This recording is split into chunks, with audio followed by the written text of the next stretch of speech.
ና መምህሬ እሱ ማለት 7ኛ 8ኛ ክፍል ባዮሎጂ መምህሬ የባለፈው ምስክርነት መስክርላቸው።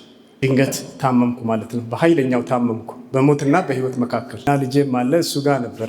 እዛ 3 ሳምንት ምናምን ተኛው። በጣም ባሰብኝ። እዛ ያው እሱ ምን መሆን እንዳለበት እንትናል እና እዚህ መምጣት እንዳለበት ታውቀዋለህ ወይ?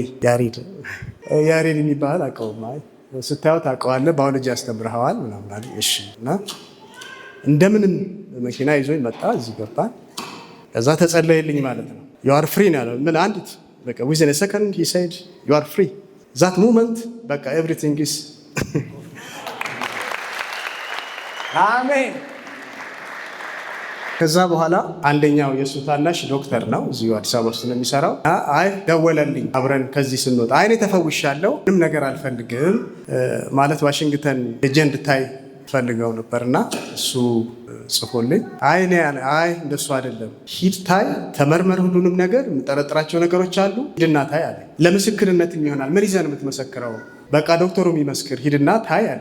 እዛ እንደ ቤተሰብ ከይስማንም ጋር እሱ ጋር ማለት ተነጋገርን። ኦኬ ተባባል። ሄድኩኝ ማለት ነው። ሲሄድ ምን ሆነ ነው የመጣኸው ይለኛል። ማለት አንጀቴንም ሁሉንም በሙሉ ያልተመረመርኩ ምንም ነገር የለብህም፣ እንደው የልጅ ነው የሆነው ሰውነት እያለኝ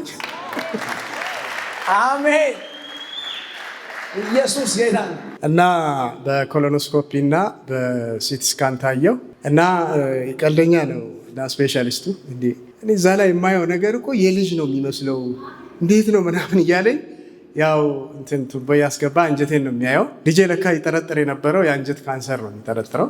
እንደዛ ብሎ ነው ኧረ ያንተ አንጀት የልጅ ነው ምናምን አለኝ። ሲቲ ስካን ታየ ኤቭሪቲንግ ኢስ በቃ ሴፍ ነው፣ በቃ ሁሉ ነገር ጥሩ ነው።